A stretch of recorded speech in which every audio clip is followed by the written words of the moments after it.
Oh my gosh, it worked. I can't believe it.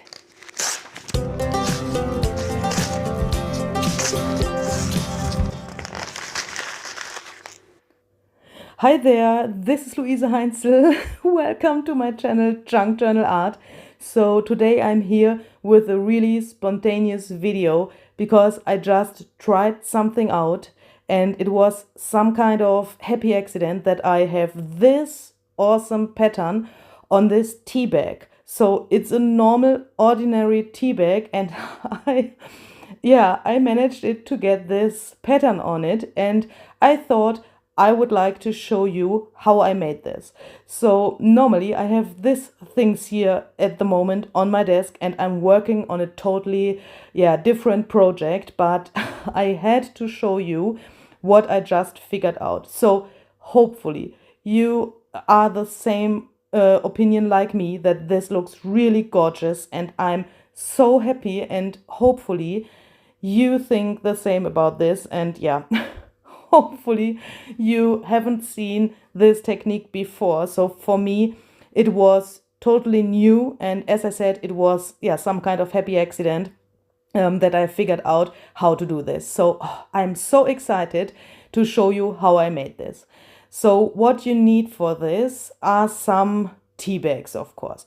So those are some tea bags that I used and dried. So I made a cup of tea and then took the tea bag out of the tea, dried it, removed the tea, and then flattened it like this. Excuse me, please. And when this thing is dry, it's not only a really cool material for collaging, but you can also use it to make some patterns like I made here with some gesso and some distress oxide inks and that stuff. You can use nearly everything on top of it. I use them really often in my projects, and I think you know that it's a really cool material. So if you are new to junk journaling, please don't throw away your tea bags. When you drink tea, collect them, dry them, and then you can do nearly everything with them. As you can see, oh my gosh, sorry. As you can see, this pattern looks really distressed, and it's some kind of one with this pattern that the tea left on the tea bag, and I will show you in a minute how I made that. So first of all, I took my water brush pen. As you can see, here's a little bit of watercolor on it that's coming out here, but that's not the problem because I will use watercolor later anyway. So you can do this step with normal water. And first of all, bring your tea bag to a surface where it will not stick on. So I use this craft mat, and that's some kind of silicone or plastic or that stuff, so that I can make my tea bag wet without so that it doesn't stick to the surface. So please don't use cardstock or paper or something like that to protect your to protect your desk. Sorry, I'm so excited. I can't speak. You need something where the tea bag can be wet, but where it will not stick to in the end. So you can also use a spray bottle for this step to make it wet. As you can see here, my water brush went out of water. But the main thing is to make it as flat as possible, because when we want to make a pattern on top of this, of course we want to have a clear pattern that you can see clearly. And if you have too much waves in this tea bag, that will not work. So you can also take it with your fingers and flatten it out a little bit, but it would be better to go from the middle with the water to the outsides, and then it will be relatively flat. Then I've chosen those both watercolors here. So this is a regular watercolor palette, and I've chosen this brown and this beige color because I wanted to imitate the color of the tea that was on the tea bag before. So this was black tea, and yeah, you can see on the top and the bottom of the tea bag the color of this original tea, and I wanted to imitate that. Of course, you can take any color that you want. You could even go with crazy colors like pink or green or blue or whatever, and then just apply a thin layer of watercolor to this wet tea bag. As you can see, I do this really randomly. I do this really quick, so you can also do it a little bit slower. But I was so excited when I recorded this video that I wanted to know if this technique that came out by accident, if it will work a second time. So that's the reason why I'm running here with my brush over this tea bag. So please take your time. You can also do it more slowly, because the tea bag is wet and it will not dry as quick as yeah, you know what I mean. So just apply the colors that you like. As you can see, I made some areas in this yellow ochre tone and some areas in this brown. And of course, because of the fact that the tea bag is wet, this will blend into each other a little bit. And yeah, later on you will see what will happen with this watercolor. So don't overthink it. Just bring this color to this tea bag, the colors that you like, and then take a stencil or some kind of this stuff here. So this is an imitation of a lace. So this thing here is made out of silicone. So you can take any plastic or silicone thing that you now can bring to this tea bag. So anything that has a pattern or something like that would work. You can also take those normal stencils that I've shown you before that you can get nearly everywhere.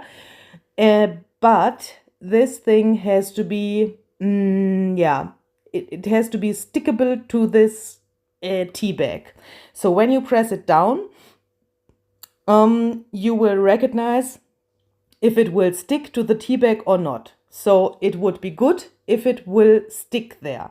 Because in the next step, I will use my heat gun and heat this up. And I don't want to blow away this pattern with my heat gun.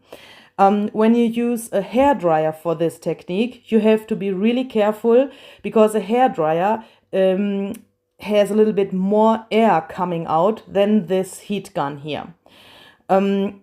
So perhaps you can press it with your fingers to the surface as well and press it down a little bit so that it doesn't fly away. And then you go around like this. So I will explain it before I'm doing it, because it's a little bit loud when this machine is on.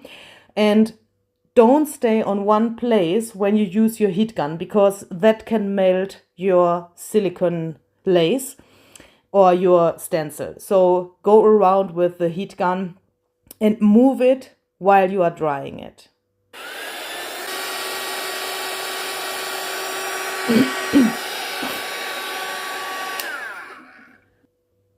Okay, now you can see here in the corner, the tea bag is already dry. So when you see that, you can lift this pattern up. So here I used acrylic paint with this silicone thing. So this blue color was on my silicone pattern before. So that sticks a little bit. You have to do it a little bit carefully. I think this sticks really much because of this acrylic paint. But even if you use a new thing of this, it can be that it sticks a little bit. You have to be a little bit careful when you take it off. But you can see you have this really, really incredible pattern on it now. And I think, that's so awesome. I think that's a really, really cool thing. So when you have put it to this craft mat, as you can see, it will stick on the craft mat as well. It feels some kind of a little tiny bit wet, but you can air dry this now and then it will be there forever. So when you use this watercolor and you want to glue this tea bag now to a tag, for example, then of course you have to be a little bit careful, because it can happen that the watercolor will be reactivated and that it will smear. But you can also use a glue stick to glue that, and then carefully press this tea bag to your surface, and then you can make beautiful tags or journaling cards, or use this as a collage material or something like that. So let me just put it here to this tag so that you can see it a little bit better. So of course this tea bag is a little bit transparent, so that you can see it better when you put it onto another surface. So for example, a tag or a journaling card. And yeah, what do you think about this? So I like this so much and I'm so happy about it. And I think you can do it with any kind of stencil or the silicone things. Perhaps it would even work with the crochet thing. And yeah, you can try different things out. So now I want to try it with this thing. So let me tell you why this looks so weird. So on this tea bag, I have this Distress Oxide ink. I just told you that I made some other projects, and I just used it, as you could see a second ago, and took the ink with this tea bag to make some patterns. And this white stuff that you can see there is some white gesso, and I tried out to get some patterns to the tea bag. Obviously a fail because you can't see anything, but I want to use those tea bags for this technique now and try out what will happen. So on this left tea bag, I will try what happens when the distress ink is dry on it and when you have put it onto the tea bag before you start with this technique. And on the right tea bag, I want to add the distress ink now when this thing is wet. So perhaps that makes no difference, but yeah, I had those things here on my desk, so I tried it out and I wanted to show you what happens. And this is some kind of live video demonstration because I never did that before. I said I was working on another project and this was some kind of break because of this accident with the pattern. So I do it the same like I did it before. I just take my water brush and then bring the water here to the tea bag, and now sorry, my brush is empty and I have to get some new water. So here I'm back. And you can make this really, really wet. So I think when it's the more wet it is, the better that technique will work.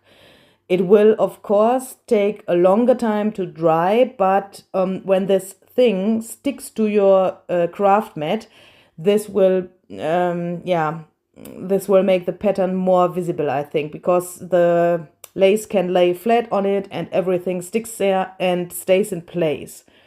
So yeah, let's try to see what happens and if we can see a difference between those both tea bags. As I said, on the left side, there is already this distress ink on it. You can't see it now because it's wet.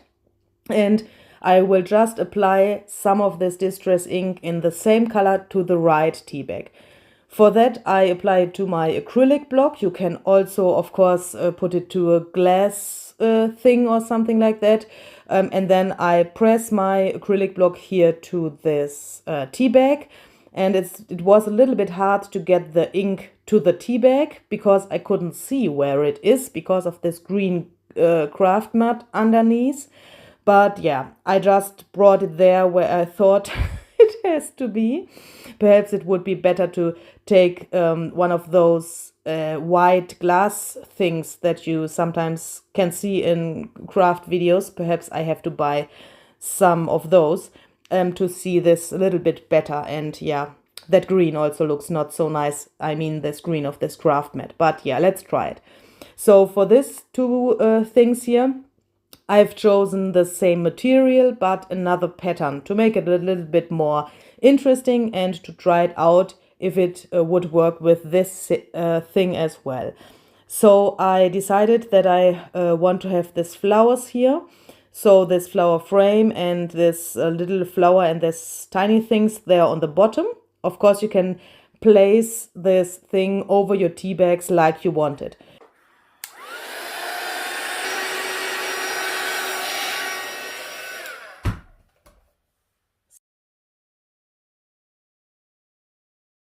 Okay, so let's lift this up and you can see this is not dry. So you can see the green of my craft mat, and that means it's not dry. So there on the left side here, it's already dry, but I think I have to dry it a little bit more. Perhaps it's because this pattern is a little bit more filigrane than the other one, so it needs a little bit longer to dry. So yeah, just put it back to the tea bags and dry it again. That would be no problem.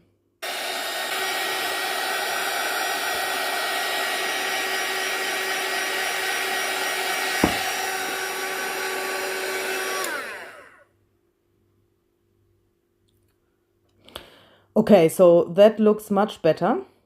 I don't know if you can see that in the camera frame, as I said, because of this green mat. Sorry for that.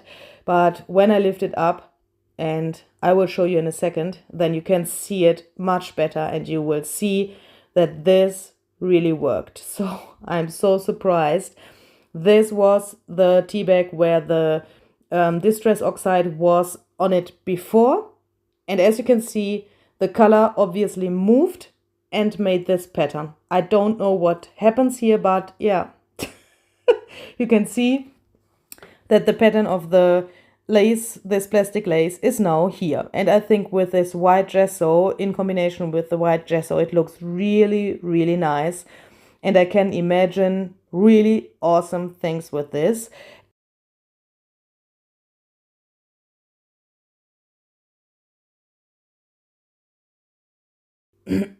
So let me just put this here to the tag.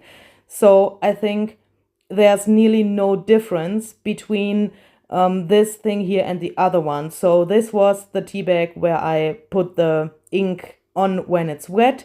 And as you can see, the pattern is as nice as the other one. And yeah, while I did this technique, I realized that some people make their coffee dyeing patterns with such a plastic lace as well. And I thought, okay, that might be the same effect, so the same physical effect that happens there. But I think this is much quicker, and yeah, you don't have to wait so long to let the things dry here. And the other thing is that you can create the color that you want. So of course, when you do coffee dyeing, everything will become brown. But in this case, you can take even green or other colors. You could also take some really strange colors like red or pink or that stuff. And you can make this thing like you want it. And you can change the things during your process. So when you have finished one of those tea bags and you think, okay, it's too pink or it's too light or too dark, then you can change your process and you can add another color, or you can yeah, make a new tea bag and change some of your parameters that you had before, and you will get a result that matches your needs better than what you had. If you would do that with coffee and you have to wait and you perhaps do a bunch of papers at the same time, then you have, yeah, the same result on every paper. So I mean, for example, the same darkness or the same color and the same things. Yeah, you know what I mean. And I think this is really versatile because, yeah, you can even work with gesso, or you could try other mediums. You perhaps could try also some splatters of acrylic paint or that stuff. And yeah, I think it's really, really versatile and a really nice material to make some tags or collages. So I hope you like that. And if you are interested, I also turned these pieces into a digital printable paper. So you can get this in my Etsy shop, and you get it in two versions. You can get it as a digital overlay that you can use for your additional pages for your junk journals, some kind of digital stamp. You could even use it for your own digital designs if you are a digital designer. And you can also print those out and use them as collage materials. So the link to my shop and this item is listed down below in the description box. Please check that out if you are interested. And yeah, I wish you all the best. See you the next time. Bye bye.